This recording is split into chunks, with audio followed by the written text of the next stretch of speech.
Sucheta, thank you for being here this morning. And we wanted to have a little international element on the panel. Sucheta is originally from India. She has lived now in the United States for, I believe, 20 years. She's traveled to over 67 countries. She has her own nonprofit company, which she'll tell you a little bit about. And a lot of her trips are organized with women in mind. So that makes up our expert panel up here. And now we're going to hear from Sucheta, who started her own company, and she's going to tell us a little bit about Go Eat Give, which I'm dying to hear about myself. And being from India, obviously she has a lot of knowledge on travel throughout all the 67 countries she's been through. But she's not going to put you through that this morning. So I'm going to turn it over to you, Sucheta. Thanks, April. Good morning, everybody. Good morning. I hope you're enjoying this beautiful day in New York. I just got here last night. And I've started traveling about 10, 15 years ago. My husband, who's in the audience, was a consultant at the time. And when I did make a trip for our vacation, he would call at the last minute and say, "Baby, I have to work."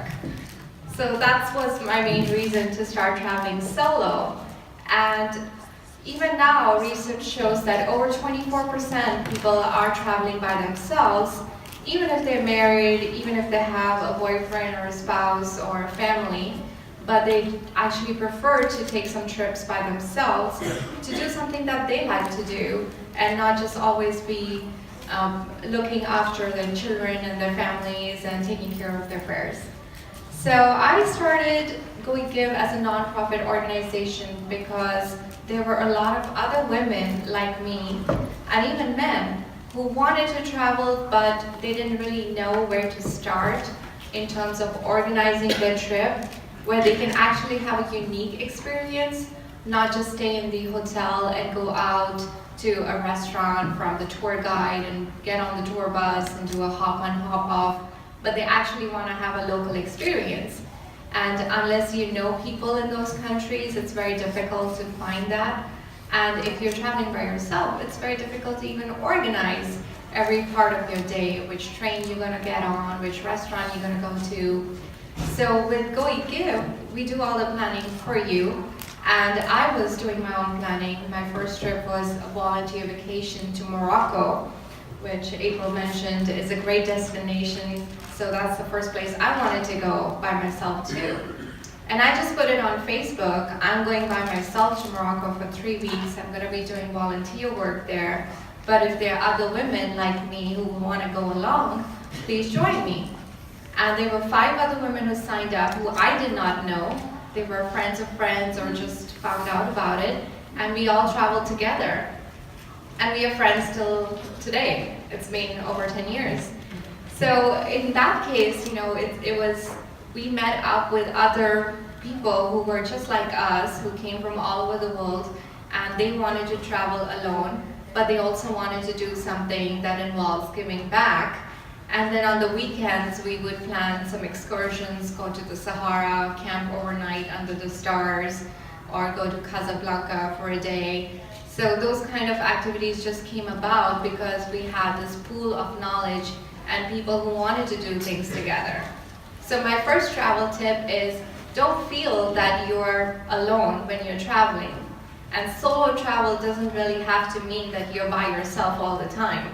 Because that is one thing that really is a scary thought. Am I going to be going out to dinner by myself? There's a fancy restaurant I want to try, but would it look strange if I just should make a reservation for one and come dine there? I always try to find friends wherever I go. I put it on social media.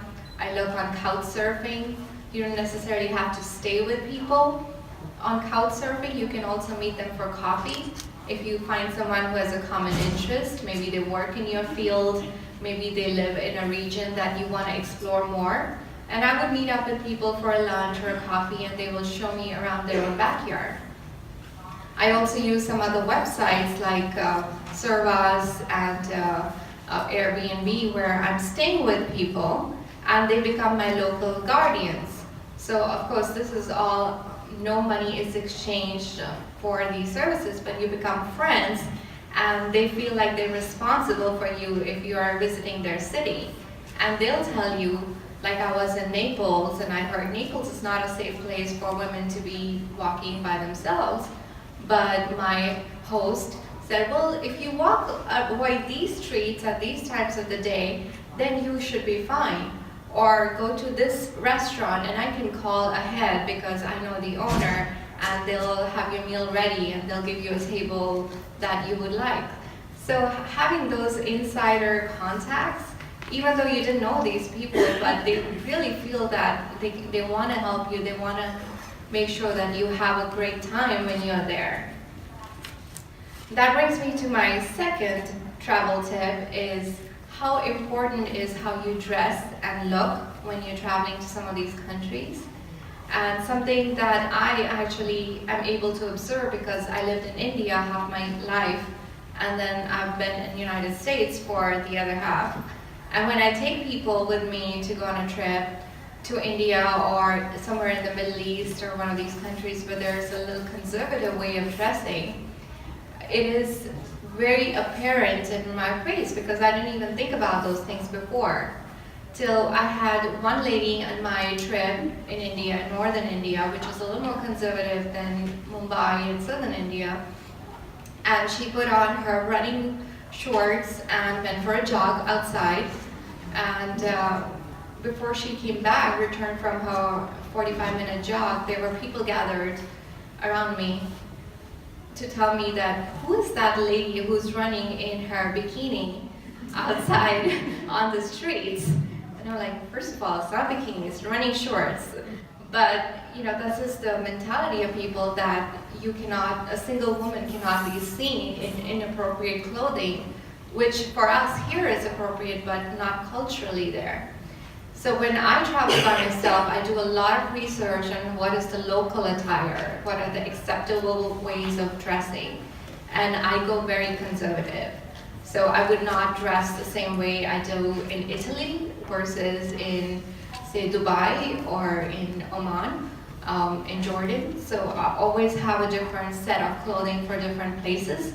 And if the locals are covering their head, then don't feel like that's offensive to you in any way because that's not your religion or your culture.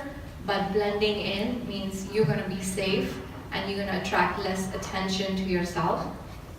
And actually you will probably earn more respect from the locals too, especially the men. You know, if they see that you are blending in with the women that they have in the community, then you will actually end up feeling more respectful too.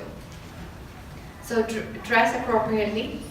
My third suggestion is find some opportunities to get involved locally. So volunteer work is something I do, and even countries that I would not think about going to on my own, such as Russia, I did. And I volunteered in an orphanage, elderly daycare facility over there. But that means that it becomes accessible for you to go to those countries that you wouldn't otherwise feel are safe for women to travel on, or friendly because of language barriers or the infrastructure.